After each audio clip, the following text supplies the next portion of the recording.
Blanket Bible Wednesday.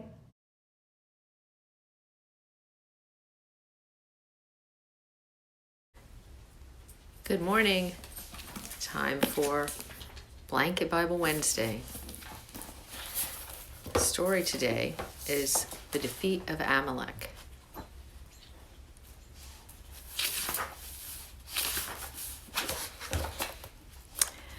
Amalek came with his army and attacked the people of Israel as they camped in Rephidim.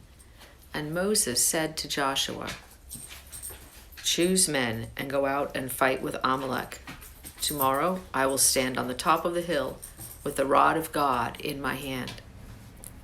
So Joshua did as Moses had said to him and fought with Amalek. And Moses, Aaron, and Hur went up to the top of the hill. And it came to pass that when Moses held up his hand, Israel was victorious, and when he let down his hand, Amalek was victorious. But Moses' hands became weary, so they took a stone and put it under him, and he sat on it. And Aaron and Hur held up his hands, the one on the one side, and the other on the other side. Thus Moses' hands were steady until the going down of the sun. And Joshua defeated Amalek and his people. In this story about the defeat of Amalek, we see two things going on, I think, that are important.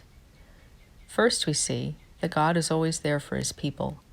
Even when there's a great enemy at hand, God is watching over them and taking care of them. Secondly, we see that even someone as great as Moses needed the help of other people. So we should remember that it's not a bad thing to need help, and we should always be willing to give help.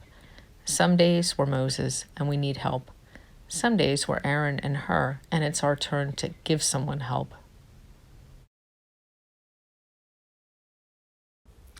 Jethro advises Moses. When Jethro, the priest of Midian, Moses' father-in-law, heard all that God had done for Moses and for Israel and his people, he came to see Moses in the wilderness. Moses went out to meet his father-in-law and told him all that the Lord had done to Pharaoh and to the Egyptians for Israel's sake. And Jethro said, "Blessed be the Lord. Now I know that he is greater than all gods." And it came to pass on the next day that Moses sat to judge the people, and the people stood by Moses from the morning to the evening. And when Jethro saw this, he said, "What is this thing that you do with the people? Why do you sit by yourself alone? And why do all the people stand by you from morning until evening?" And Moses said to his father-in-law, "The people come to me to inquire of God. When they have a matter, they come to me, and I make them know the statutes of God and his laws." And Moses' father-in-law said to him, "The thing that you do is not good. You will surely wear away, both you and this people who are with you. For this thing is too heavy for you. You are not able to perform it by yourself alone. Listen now to my voice. I will give you advice. You should choose from the people able men, men who fear God, men of truth and honesty.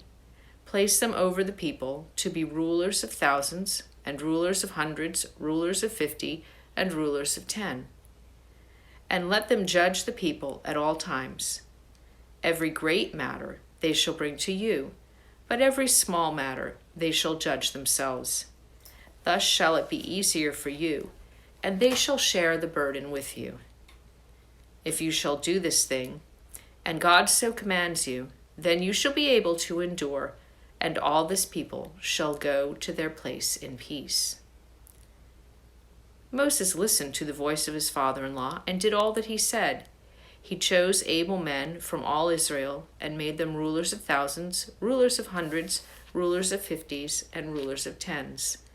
And they judged the people at all times. The difficult cases they brought to Moses, but every small matter they judged themselves. And Moses let his father-in-law depart, and he went his way into his own land. once again, we see that Moses needed help. He's trying to rule and lead the people all by himself, and there was no way it was going to work. But Moses needed someone to tell him that. Moses' father-in-law saw the problem and came to Moses. Moses is a pretty great guy. He was willing to listen to someone else and take their advice. He showed respect for his father-in-law, and he listened, and he learned something that was helpful for himself and the people. So that teaches us that we should be willing to take advice, because sometimes we need advice, and we should be willing to accept help from others when the job at hand is too big to handle alone. One more thought. Moses had to hold his hands up for a whole entire day. Imagine how tiring that would be. But Moses sat there all day. He got help, but he persevered throughout the day. I think that's a good lesson for us right now, to remember that we need to persevere in prayer and to keep asking God for the help that He wants to give us. That's all for today. See you next week.